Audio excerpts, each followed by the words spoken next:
Hello everyone, welcome to my channel for research lecture. এতিয়া আমি নৱম শ্ৰেণীৰ গণিত বিষয়ৰ চেপ্টাৰ 8ৰ উপপাদ্য 8.3 চাম আৰু এইটো আছে এনেকুৱা ধৰণৰ যে যদি এটা চতুৰ্ভুজৰ প্ৰতিটোৰ বিপৰীত বাহু সমান তেন্তে ই এটা সামান্তৰিক। কোৱা হৈছে কি যে এটা চতুৰ্ভুজৰ যদি বিপৰীত যি বাহু আছে সেই বাহুবিলাক যদি কি হয় সমান হয় তেন্তে চতুৰ্ভুজটো কি হ'ব এটা সামান্তৰিক। এতিয়া চোৱা তাৰ কাৰণে আমি এটা কি ল'ম চতুৰ্ভুজ ল'ম এ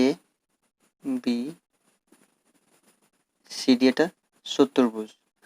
লৈছোঁ। এতিয়া প্ৰশ্ন হিচাপে কৈ আছে কি যে এ বি আৰু ডি চি কি আছে সমান আছে, কাৰণ বিপৰীত বাহু দুযোৰ সমান আছে, এ বি আৰু ডি চি সমান আছে আৰু কি আছে এ ডি আৰু বি চি সমান আছে। আৰু ইয়াৰ পৰা আমাক দেখুৱাব লাগিব যে এ বি চি ডি যিটো চতুৰ্ভুজ আছে সেই চতুৰ্ভুজটো এটা সামান্তৰিক। এতিয়া কথা হ'ল সামান্তৰিক হ'বলৈ কি হ'ব লাগিব যে সামান্তৰিক হ'বলৈ হ'লে বিপৰীত বাহু দুযোৰ সমান আৰু সমান্তৰাল হ'ব লাগিব। এতিয়া প্ৰথমতে চোৱা সমানটো দিয়াই আছে, গতিকে আমাক প্ৰমাণ কৰিব লাগিব কি যে A B parallel to D C, অৰ্থাৎ এ বি আৰু ডি চি কি আছে সমান্তৰাল আছে আৰু কি আছে এ ডি আৰু বি চি সমান্তৰাল আছে। ঠিক আছে, আৰু সেইটো এতিয়া আমি প্ৰমাণ কৰিম। চোৱা কি দিয়া আছে এইটো আমি লিখিম এতিয়া যে দিয়া আছে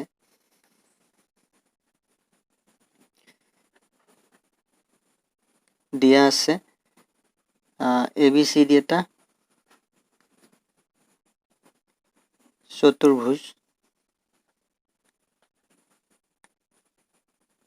চতুৰ্ভুজ যাৰ কি বা য'ত কি দি আছে A B equal to C D আৰু A D equal to B C বাহু। এতিয়া প্ৰমাণ কৰিব লাগিব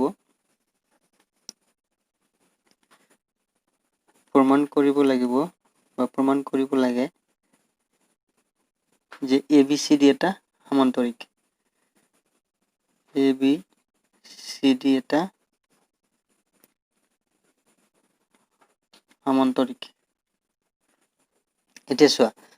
আমি ইয়াত কি লৈছিলোঁ প্ৰথমে এ বি চি ডি এটা চতুৰ্ভুজ লৈছিলোঁ। এতিয়া আমি এটা অংকন কৰিম, কি অংকন কৰিম যে এ আৰু চি যিটো কৰ্ণ আছে কৰ্ণ দুটা সংযোগ কৰিম,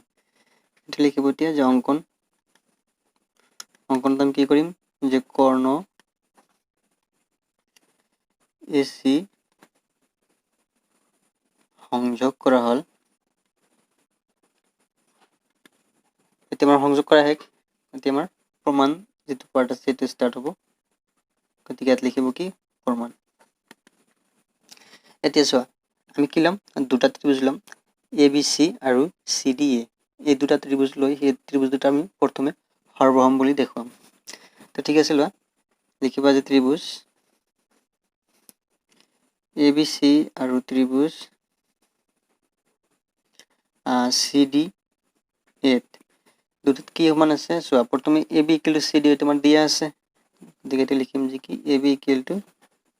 চি ডি এইটো আমাৰ দিয়া আছে, গতিকে আমি গিভেন বুলি লিখিলোঁ গিভেন। আৰু কি দিয়া আছে চোৱা A D equal to B C বুলি দিয়া আছে, এইটো লিখিম কি যে A D equal to B C, সেইটো আমাৰ দিয়া আছে। আৰু চোৱা দুটা ত্ৰিভুজৰ কি আছে এটা সাধাৰণ বাহু, সেইটো হ'ল এ চি, এইটো গিভেন বুলি লিখিবা। আৰু কি এ চি হ'ল দুইটা ত্ৰিভুজৰে সাধাৰণ বাহু, গতিকে A C equal to A C লিখিব, এইটো হ'ল সাধাৰণ বাহু বা কমন লিখিলে হ'ব। গতিকে এতিয়া কি হ'ব ত্ৰিভুজ দুটা ত্ৰিভুজ এ বি চি সৰ্বসম হ'ব ত্ৰিভুজ চি ডি এ কি হিচাপে সাইড সাইড সাইড,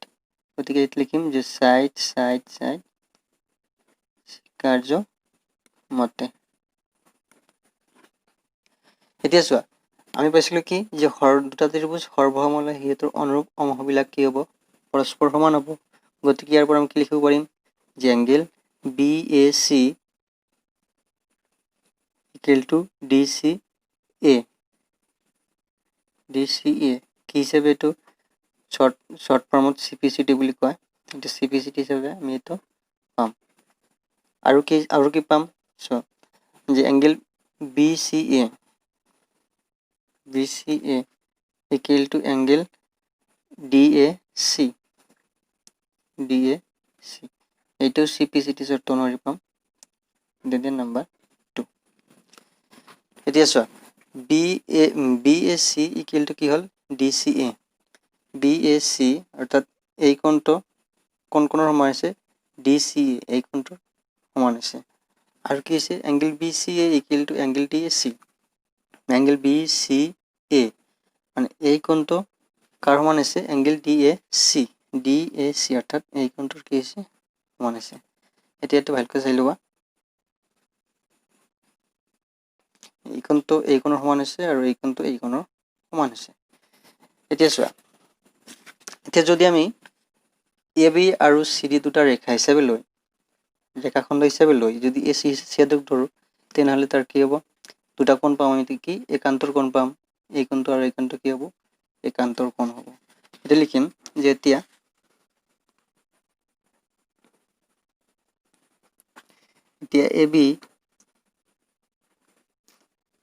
AB আৰু CD ৰেখাৰ বাবে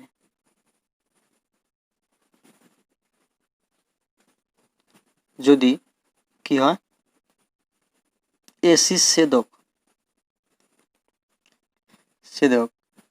তেন্তে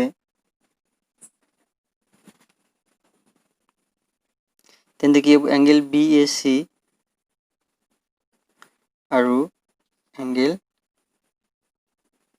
DCA চোৱা AB আৰু CD ৰেখা হলে আৰু AC যদি কি হয় ছেদক হয় তেনেহলে এই কোণটো আৰু এই কোণটো কি হ'ব একান্তৰ কোণ হ'ব এইটো লিখি আছো এতিয়া একান্তৰ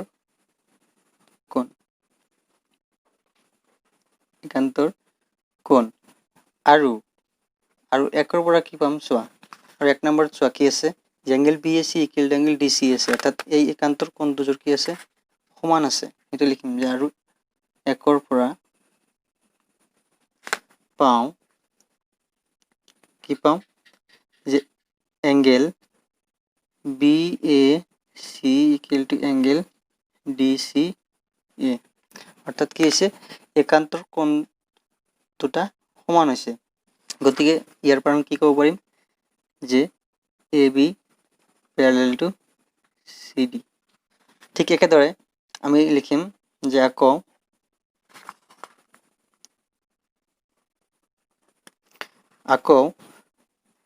AD আৰু BC ৰেখাৰ বাবে যদি কি হয় AC ছেদক তেন্তে কি পাম যে এংগেল BCA চোৱা কৈ আছো যে এইটো আৰু এইটো ৰেখা আৰু AC কি হৈছে ছেদক তেনেহলে কি হ'ব এংগেল BC অৰ্থাৎ এই কোণটো আৰু এই কোণটো কি হ'ব একান্তৰ কোণ হ'ব এইটো লিখিম এতিয়া যে এংগেল BCA আৰু এংগেল DAC কি হ'ব একান্তৰ কোণ হ'ব আৰু আমি 2 নম্বৰত পাইছো কি এই কোণ দুটা সমান এই কোণ আৰু এই কোণ দুটা কি আছে সমান আছে গতিকে এটা লিখিম আৰু 2 পৰা পাওঁ কি যে angle BCA equal to angle DAC এটা যদি কি আছে একান্তৰ কোণ জোৰ সমান আছে তেনেহলে কি হ'ব যে AD আৰু BC কি হ'ব সমান্তৰাল হ'ব এটা লিখিম যে this implies AD parallel to BC এতিয়া চোৱা আমাক কোশ্চেনত কোৱাৰ দৰে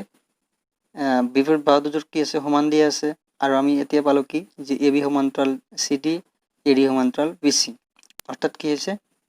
যে চতুৰ্ভুজৰ বিপৰীত বাহু দুযোৰ সমান আৰু কি আছে সমান্তৰাল আছে আৰু সংজ্ঞা অনুসৰি যেটা চতুৰ্ভুজৰ বিপৰীত বাহু দুযোৰ সমান আৰু সমান্তৰাল হলে চতুৰ্ভুজটো কি কোৱা হ'ব সামান্তৰিক বুলি কোৱা হ'ব গতিকে ইয়াৰ পৰা আমি ক'ব পাৰিম কি যে ABCD এটা সামান্তৰিক গতিকে লিখিব যে আমি পালো আমি পালো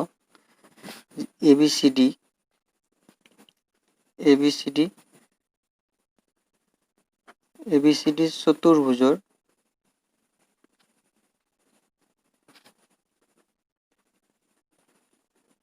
বিপৰীত বাহুবোৰ সমান আৰু সমান্তৰাল সমান্ত দিয়া আছিলে আমি মানে প্ৰমাণ কৰিলে কি আছে সমান্তৰাল আছে therefore কি হ'ব ABCD চতুর্ভুজটা এটা কি হ'ব সামান্তরিক হ'ব এটা সামান্তরিক সো আমার কোশ্চেনত তেতিয়া কৈছিলে যে এটা ABCD চতুর্ভুজ হলে আৰু ইয়াৰ বিপৰীত বাহুবিলাক সমান হলে আমাৰ প্ৰমাণ কৰিব লাগিব কি ABCD এটা সামান্তৰিক আৰু হেকত আমি এটাই প্ৰমাণ কৰিলো সো ইয়াৰ সমাধান এইখিনি আই হোপ তোমালোকৰ ভিডিওটো ভাল লাগিছে ভাল লাগিলে লাইক কৰিবা লগতে তোমালোকৰ বন্ধুবৰ্গৰ লগত শ্বেয়াৰ কৰি হিয়তকো সহায় কৰিবা আজিলৈ ইমানেই ধন্যবাদ জয় আই ওম